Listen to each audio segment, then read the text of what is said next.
Saludos gateadores, gracias por acompañarnos otro programa más. Os invitamos a compartir este rato de formación y de información. ¡Vamos a gatear! Pues sed bienvenidos todos, oyentes del podcast y telespectadores en nuestro canal de YouTube. La verdad es que es una delicia poder comprobar cómo sois más y más los gateadores que os unís a nuestras plataformas y vemos cómo crecen todos nuestros seguidores. Porque esto del autismo es un trastorno, que ya lo sabéis, que como hemos contado muchas veces, hay más personas que lo tienen, aunque ellos no lo sepan, y precisamente por eso muchos de ellos no están diagnosticados. Y hablando de YouTube, muchas gracias a los que nos dejáis vuestros comentarios y vuestro interés. Y también gracias, como hacemos siempre en cada inicio de programa, a la Universidad Francisco de Vitoria, porque nos hacéis la vida mucho más fácil. Recibid un saludo de Pablo Barón en las cámaras, de Claudia García en las redes sociales, de Marta Rodríguez en la coordinación y os habla un servidor, Raúl Alonso. Marta Rodríguez, gerente fundadora de Gatea, saludos y bienvenida. Hola Raúl, ¿qué tal? Muy Buenas bien. tardes. Oye, qué bonito. Otro jueves. Sí, qué bonito y qué emoción que nuestros seguidores nos escriban y nos dejen sus inquietudes y sus dudas, por cierto. Pues la verdad, últimamente, o sea, el último mes o los dos últimos meses tenemos muchos más seguidores y tenemos muchos más mensajes. En YouTube hay un montón de mensajes, nos están llegando mensajes por email. Mira, tengo yo aquí apuntado. Antonio desde Estados Unidos, es gente como que me llama muchísimo la atención, que nos hablaba de que tenía un hijo de 3 años con autismo, de que el podcast le estaba ayudando a, bueno, pues a integrar todo ese cambio de vida en su familia. Nos han escrito email, Miriam nos ha escrito email, Gabriel nos ha escrito email, Juan nos ha escrito email, Maribel nos ha escrito email. Todos nos cuentan un poquito bueno, su circunstancia personal. No todos son padres, hay a veces que son profesionales, otras veces son familiares, otras veces son pues gente que les gusta escuchar, que bueno, que le gusta lo que decimos porque se lo pueden aplicar a su vida, aunque no tengan una persona con autismo cerca. Hay otras circunstancias que son adversas, que lo que nosotros decimos, bueno, pues también les encaja, ¿no? Entonces hay emails, la verdad, muy emotivos. Muy emotivos. Pues fíjate, sí, no sé qué te parecerá a ti, Marta, pero como esos comentarios nos llegan a través de del correo electrónico, de las redes sociales nuestras, o bien desde las plataformas en que colgamos nuestros programas, ya sea YouTube, ya sea Spotify, no sé qué te parece si podemos contar esos mensajes que nos llegan y así hacemos partícipes a vosotros, a los telespectadores y a los oyentes que nos oyen. Fenomenal. Les hacemos partícipes del programa, que sean un miembro más del equipo. Los destacamos los que más nos llamen la atención y los comentamos. Pues mira, te voy a decir la primera. En el programa 102 que publicamos el 29 de junio de 2023, que hablamos con Alison, que era la mamá de Lucas, y hablamos de ella como es ser madre de un niño con TEA. Pues hay una persona que se llama, o así se hace llamar en los comentarios que nos han dejado en Spotify, Amy GMTN, supongo que sea Martínez, decía: ¡qué maravilla de programa! Admirable la actitud de Alison y de Lucas. ¿Con qué edad ha empezado a hablar?, pregunta ella. Imagino que ha sido fruto del trabajo con logopedas y, por supuesto, de la familia. Es muy esperanzador. Ese es el mensaje que nos dejaba Amy, o Amy, no sé cómo se pronuncia en este caso. Pero el testimonio de Alison fue impresionante, una madre soltera, con un niño con autismo, lleva con nosotros años, y la verdad es que yo creo que esos testimonios sí que pueden ayudar a un montón de personas. Pues eso, este papá americano, que a mí me llama la atención cuando vienen de Australia o de Estados Unidos, que nos comentaba, bueno, pues que él está empezando en esta andadura, que su hijo está recién diagnosticado y que bueno, que le ayudaba el escuchar lo que hablaban otros padres y lo que hablan los profesionales a los que invitamos. Pues así que ya sabéis, queridos oyentes, y con el beneplácito de Marta, pues todos esos comentarios que nos lleguen a través de nuestras redes sociales, de nuestras plataformas donde colgamos los programas, pues os sacaremos para que... Sí, vamos a hacer una cosa. Los que vengan por email no, porque entiendo que hay ahí una intimidad que no podemos vulnerar, pero los que vayan a Instagram y ellos los publiquen y sean públicos, los vamos a ir leyendo y los vamos compartiendo. Claro, para que así os animemos al resto de oyentes y telespectadores a que nos participar. Efectivamente. Sí. Bueno, pues queridos amigos, en la presentación del programa os decíamos que hay muchas personas que poseen el trastorno del autismo, pero que no están diagnosticadas. Y por eso, Marta, hoy hemos raptado por fin a una persona que era muy especial, es muy importante, muy importante en Gatea. Bueno, pues es el cimiento, bueno, tanto para Gatea como para las familias de Gatea, ¿no? Yo creo que el diagnóstico, tener un buen diagnóstico es tener un buen comienzo. tener un mal diagnóstico es empezar a vivir un calvario. Yo te diré, y creo que lo he contado en varias ocasiones, que tengo como 4 o 5 diagnósticos diferentes de mi hijo. Eso hace que aumente tu preocupación, tu ansiedad, que no sepas buscar el recurso porque realmente no sabes lo que tiene tu hijo, si tienes la sensación de que tiene algo que es muy grave.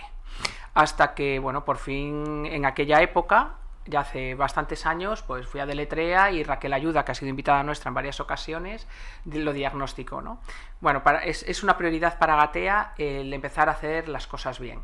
Si bien admitimos a niños que estén diagnosticados en otros centros, obviamente, sí que en muchos niños que están trabajando con nosotros el diagnóstico lo ha hecho Meli, que es la única profesional en Gatea que está acreditada para hacer diagnósticos, porque requiere una formación específica y nada barata y muchas horas de práctica, ¿no? Entonces, bueno, pues yo tuve la suerte de encontrarme en la vida con Meli, y entonces tenemos ese profesional que hace unos buenos diagnósticos donde no solo se dice, y eso es muy importante, las dificultades y la falta de capacidad que tiene nuestro hijo, sino que se dice, y se dice muy claramente, las capacidades que sí tiene, ¿no? Y después se da bueno, ella lo explicará mucho mejor que yo, sí que se da un criterio clínico, ¿no? Y con eso, pues tú arrancas y empiezas a buscar recursos. Pues Meli, buenas tardes. Hola, buenas tardes. Dichos son los ojos que te ven. Es un placer recibirte en nuestros micrófonos. Mira, fíjate que nos hemos cruzado muchas veces por los pasillos de aquí de Gatea.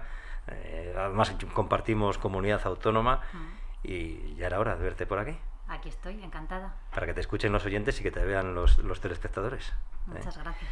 Bueno, pues nada, pues efectivamente, vamos a hablar de los diagnósticos. Una palabra que es, sí, diagnóstico, pero ¿qué es un diagnóstico?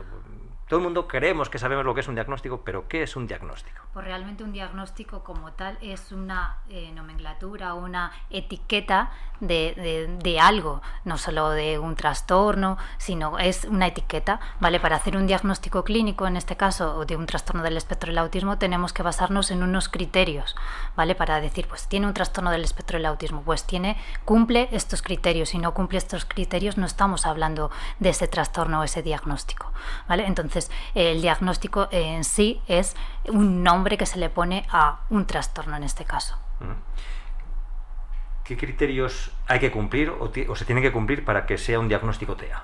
Para que sea un diagnóstico de trastorno del espectro del autismo, según el DSM-5, ya tenemos la edición revisada, tiene que cumplir, primero, que haya una dificultad cualitativa en comunicación e interacción social, que se manifiesta por dificultades en la reciprocidad socioemocional, dificultades en el uso de la comunicación verbal y no verbal, y dificultades en la interacción con otros. Este es el criterio A. Y el criterio B es dificultades o conducta repetitiva o estereotipada. Y hay varios criterios, y de ahí, del manual del DSM-5, hay 4 y hay que cumplir al menos 2 para que hablemos de un trastorno del espectro del autismo. Conducta repetitiva, rigidez mental, hiper o hiposensibilidad a determinadas texturas, uso repetitivo de objetos.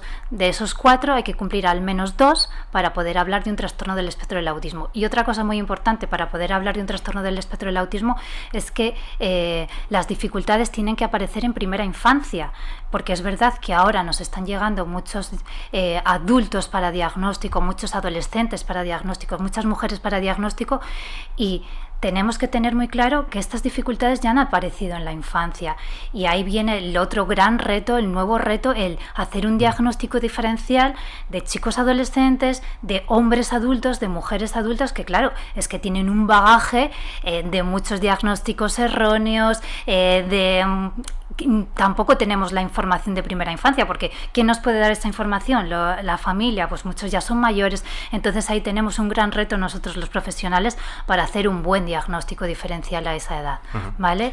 Entonces esos son los criterios diagnósticos. Y otra cosa importantísima que en el DSM-5 nos dice que tiene que tener para que sea un trastorno del espectro del autismo, tiene que incapacitar para la vida cotidiana. No porque yo tenga unas pequeñas dificultades ya tengo un trastorno del espectro del autismo, no, eso son pequeñas dificultades. Si tú no necesitas apoyo, no estamos hablando de un trastorno del espectro del autismo. Y dentro del trastorno del espectro del autismo hay 3 grados o 3 niveles, nivel 1, nivel 2 y nivel 3. Vale, nivel 1 sería como el nivel más leve, entre comillas, por así decirlo, porque evidentemente hay dificultades, si no, no estaríamos hablando de un trastorno, pero sería el más leve, hasta el grado 3 o nivel 3, que serían los chicos o las personas con discapacidad intelectual, sin lenguaje o mínimamente verbales y demás. Entonces claro, el espectro es tan amplio que claro, es que no hay 2 personas con un diagnóstico de autismo que sean iguales, entonces por eso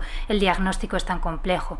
Y también a eso tenemos que añadirle que es que no tenemos ningún marcador biológico que nos diga, pues esto es autismo, sino el diagnóstico se hace con una visión clínica, tiene que ser acorde con unas pautas comportamentales, con una conducta, y nosotros los clínicos somos los que hacemos el diagnóstico diferencial por las conductas, no porque haya ningún marcador biológico. Entonces es muy complejo, para ello tenemos que tener mucha formación, mucho training.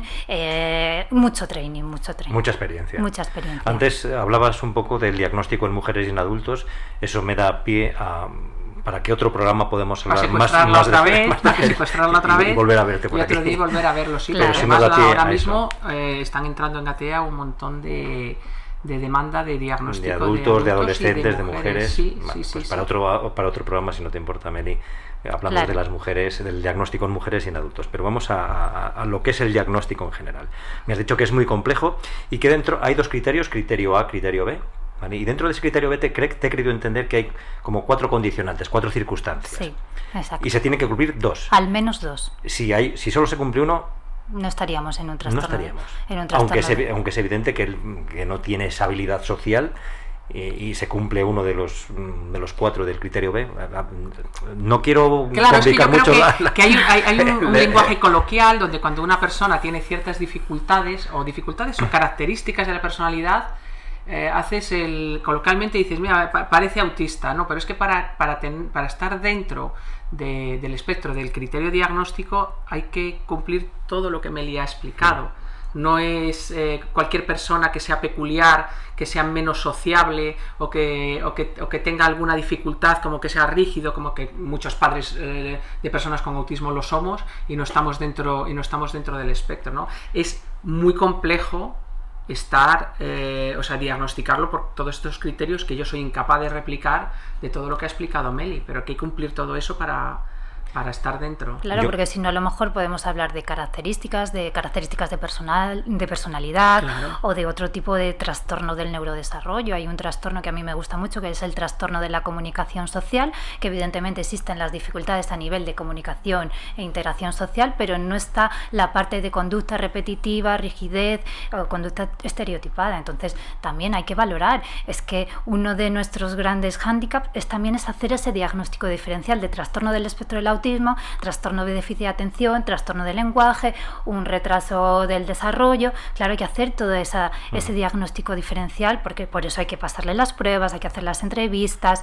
Yo cuando hago los diagnósticos pido vídeos a las familias, hablo con los profesionales del colegio, de la guardería, les pido vídeos en contexto natural. Si puedo ir yo a verlos fuera del contexto clínico también los veo, porque claro, si los veo en contexto clínico los veo de una determinada forma, pero yo quiero tener información en todos los contextos, en el cole, en casa, en el parque. Entonces yo, para hacer el diagnóstico cuando son pequeñajos, pues pido todos esos vídeos, incluso si me puedo acercar a casa, me acerco a casa, ¿vale? Porque es importante verlo en todas las áreas.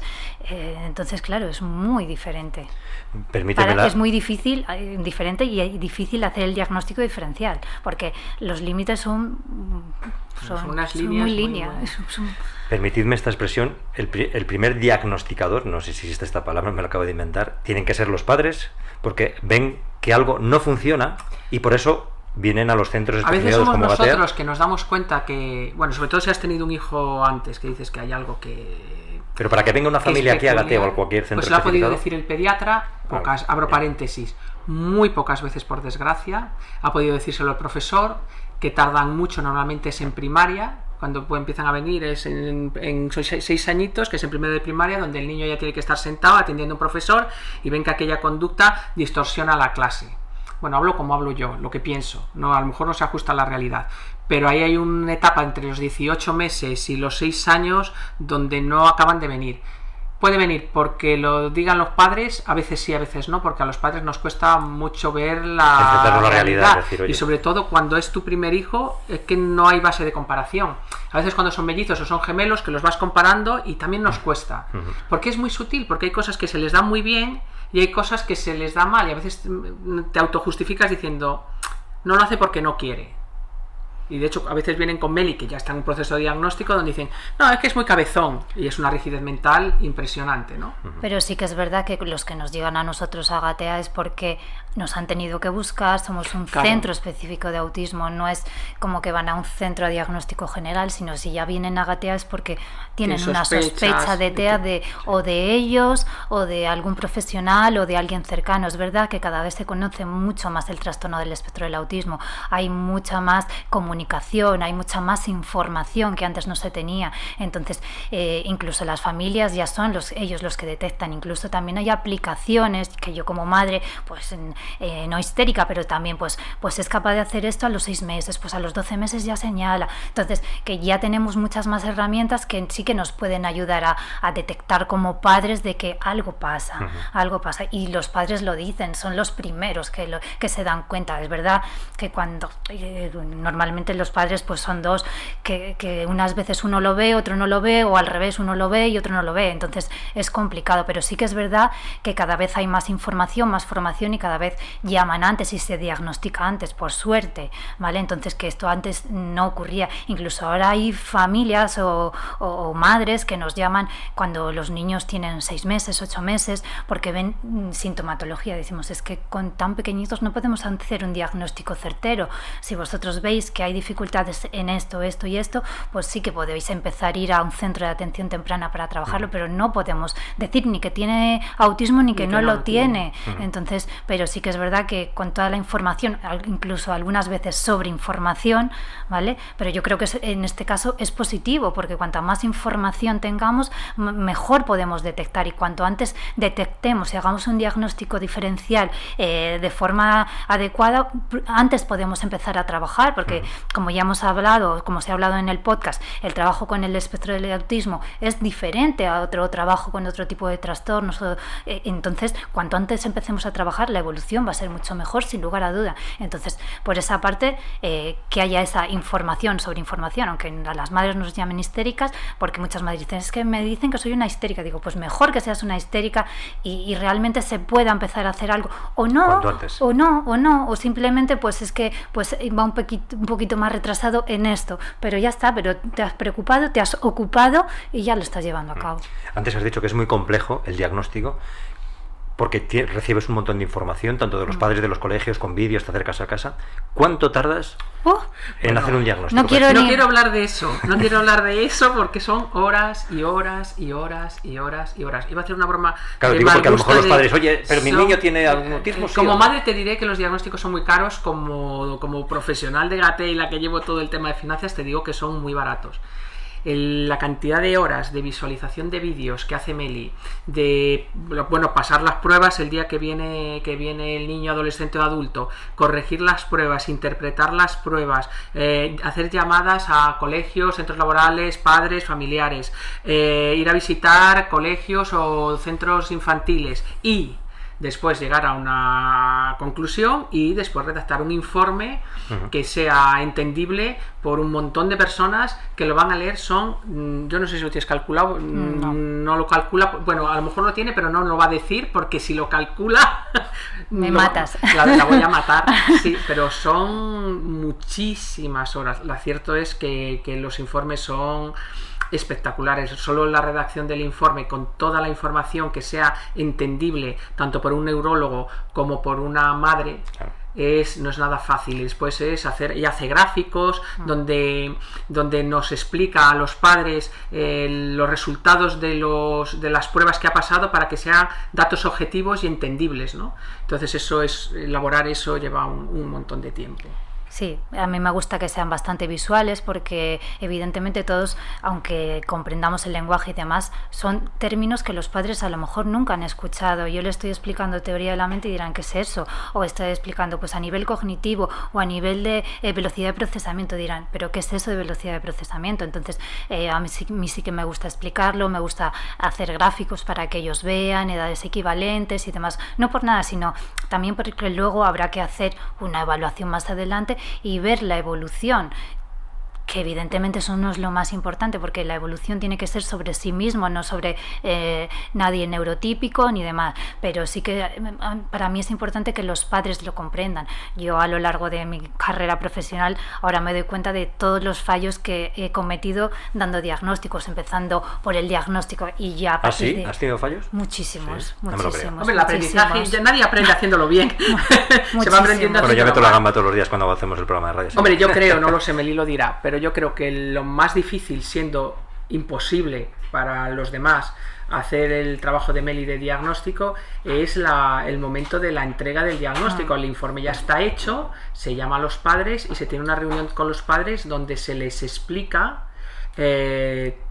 pues no solo decir, no es tan sencillo como decir si lo tiene o no lo tiene, que es lo que los padres queremos. Dime si lo tiene o no lo tiene para no sé para qué. Ella tiene que hacer una explicación de todo para que veamos el perfil que tienen nuestros hijos, lo que decía antes, lo bueno y las dificultades que tiene. Entonces, esa reunión yo no he estado nunca, bueno, he estado en la mía, en las que hace Meli no, pero los padres salen contentos y no es muy normal que un padre salga contento después de que le hayan dicho, y eso es porque lo ha entendido. O sea, tú sales contento cuando dices, vale, me voy con un problemón a casa, pero he entendido cómo es mi hijo, sé muchas más cosas que antes de venir aquí y me ha planteado una ruta.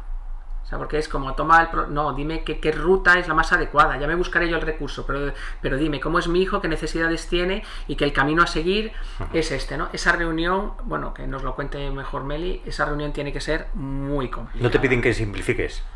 Sí, quieren Oye, que le diga venga, ya, venga ya, eso. dímelo Claro, ya. Dime qué es lo que hay que hacer. Claro, no, dime si lo tiene o no lo tiene. Dime si lo tiene o no. realmente. Entonces yo le digo, para llegar Es que no es tan sencillo como decir sí o no. Claro, Entiendo. y digo, y para llegar y para que me entendáis la conclusión necesito explicaros todo esto, y además sí que yo ya aprovecho cuando el diagnóstico va a ser que sí que tiene un trastorno del espectro del autismo, yo ya cuando explico las cosas, yo ya doy pautas, no voy a dejar las pautas para el final porque sé que no me van a escuchar después de haber escuchado la palabra autismo o haber leído la palabra autismo. Entonces yo, pues por ejemplo, pues tiene dificultades en, yo qué sé, en compartir con los demás lo que le llama la atención. Pues, ¿cómo podemos hacer? Pues ya le explico un poquito qué podemos hacer, ¿vale? Pero no se lo dejo para el final porque sé que al final no me van a escuchar. Y es lo que decía, que yo al principio de mi carrera yo he cometido muchos errores diciendo al principio el diagnóstico y luego ya las pautas dices, Meli, pero es que no me escuchan, es que no me van a escuchar, si es que no, tengo que hacer pasito a pasito.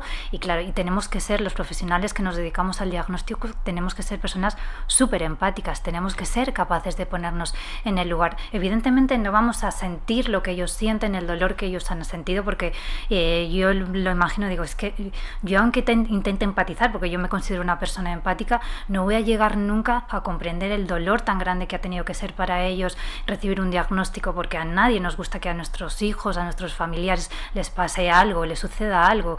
Entonces, para mí es muy duro dar el diagnóstico, muy, muy duro. Y cada vez que tengo una entrega de diagnóstico, y mira que llevo años dedicándome a esto, me pongo súper nerviosa. Pero nerviosa de, joder, es que les voy a dar una malísima noticia. Nerviosa. O sea, el día que hay entrega, nos lo decimos entre el resto de las compañeras, hoy hay entrega, hoy hay entrega, hoy hay entrega. Claro, porque ella se pone muy nerviosa y cuando sale, como que quiere estar sola. ¿Sabes? Ella se aísla, quiere estar sola, o sea, necesita un sitio o un estado mental donde ella despresurice porque sale como sobrecargada, se la nota como sobrecargada de emoción, de que lo ha pasado muy mal. Cada vez Perdona, Marta. Cada vez se diagnostican más casos de autismo, sí. Como has dicho antes, que cada vez hay más información, más redes sociales. Y yo creo que nacen más personas con autismo también. Porque antes muchas veces se diagnostica más y mejor, pero posiblemente también estén naciendo más personas con autismo. Sí, ahí la prevalencia está aumentando. En Estados Unidos se está hablando de una prevalencia de 1 cada 44. Joder. Es muchísimo. es muchísimo. Aquí en Europa se habla 1 de cada 100. Aún así también sigue siendo mucho. Y nosotras, pues hace muchos años, 20 años, cuando empezamos esto, se decía de 1 cada 166. Sí. Y antes incluso se consideraba como una enfermedad rara. Y ahora no, ahora la prevalencia es súper alta, súper alta. Y desgraciadamente que hay muchos casos que no se conocen, que no están diagnosticados y nos les cruzamos por la calle como pasan las dos cosas. Hay, solo es mi percepción, hay un sobrediagnóstico. ¿Sabes? Hay personas que tienen características compatibles sin estar dentro y están diagnosticadas, y después hay gente que lo tiene y o se tarda muchísimo en diagnosticar o están todavía hoy sin diagnosticar, ¿no? Pero lo que creo que sí es cierto es que además a nivel internacional, da igual África que Asia que América, que Europa, nacen más personas con autismo. Meli, ¿cómo te enfrentas cuando te pones a diagnosticar un caso, un posible caso, vaya? Como hemos dicho que todos los casos, todas las personas con autismo son distintos, supongo que tienes que decir mente en blanco, no quiero saber nada de lo que he tenido antes, ni lo que puede pasar. Incluso si ya vienen con diagnóstico, con informes previos, yo sí que les pido que hasta que no vea la persona, el niño, el adolescente, yo no voy a leer esos informes. Yo no quiero tener información que me haga ya tener algún sesgo, no. Yo necesito ir sobre blanco.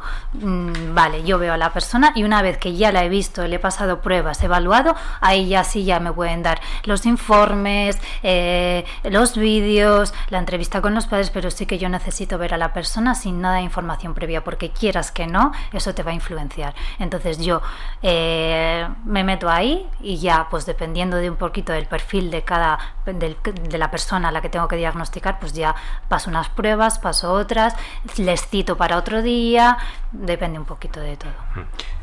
¿Pides criterio a otros profesionales como tú? Digo, mira, tengo este caso. En casos muy complejos, sí, claro. Entiendo. Claro.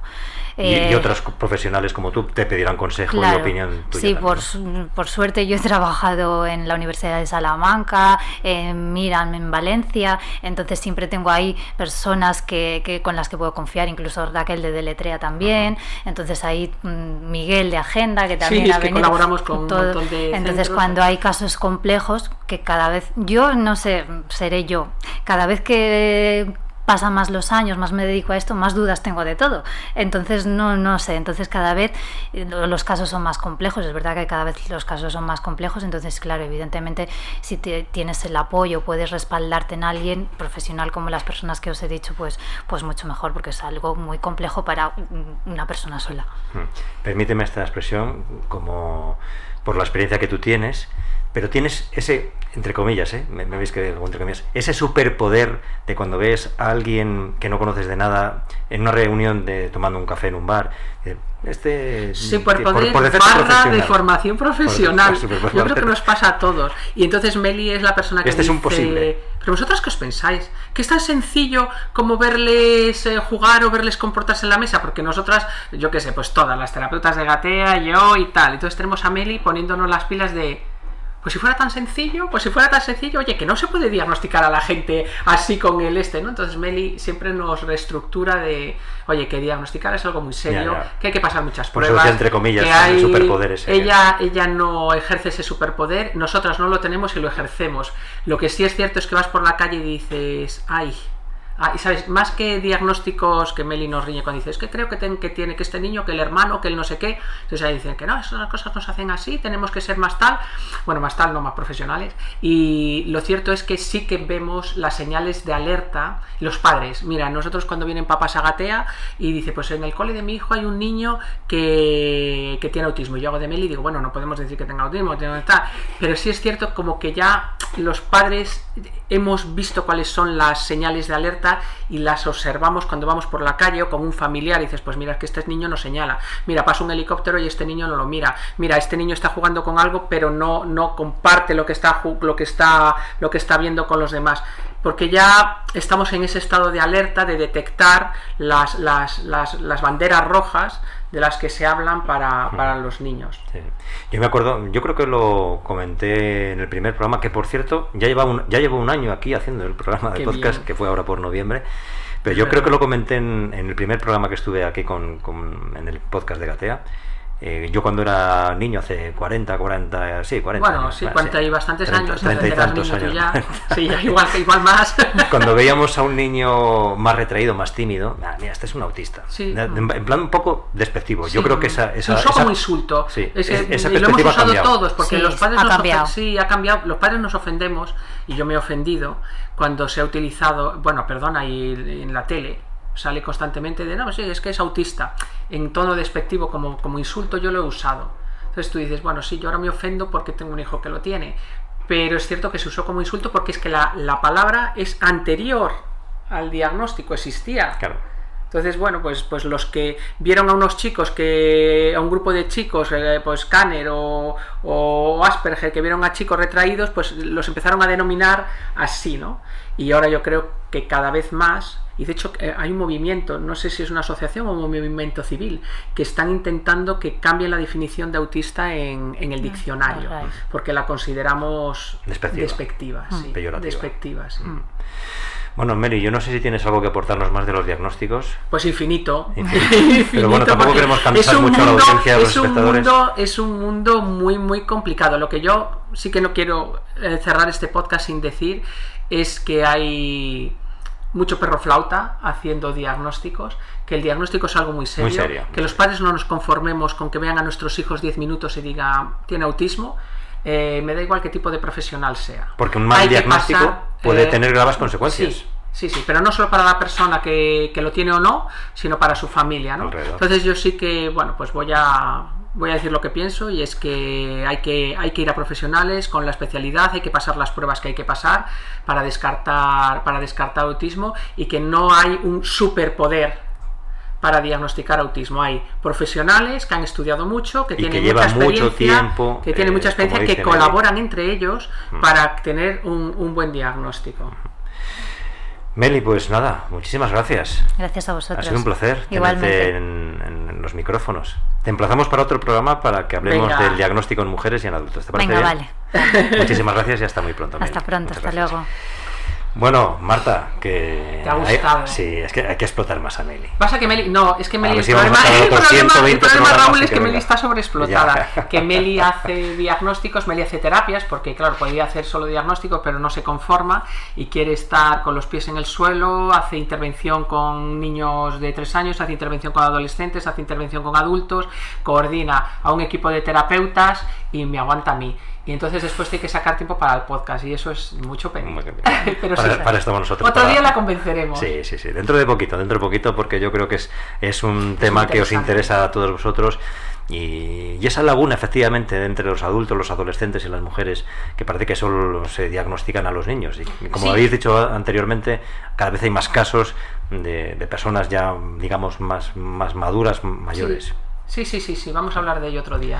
Bueno, Marta Rodríguez, gerente fundadora de Gatea, que ya sabes que me encanta hacer radio de gatadores contigo. Ya no puedo vivir un jueves sin ti. Claro que no. Claro es que no. Los jueves con el podcast de Gatea, la verdad es que es un ratito que para mí no es de trabajo, que es de ocio, que me lo paso muy bien, que está teniendo una repercusión de la que no soy consciente, por eso no sale así, si no me pondría más nerviosa. Y las estadísticas de audiencia cada vez van en aumento, así que... Pero bueno, con la ilusión de saber que sería suficiente con ayudar a una persona. O sea, esto merecería la pena solo con que una persona que estuviera en esta circunstancia o no, lo que nosotros decimos, le ayudara, a un profesional o a una persona que se quiera dedicar, que es cierto que nuestro máster...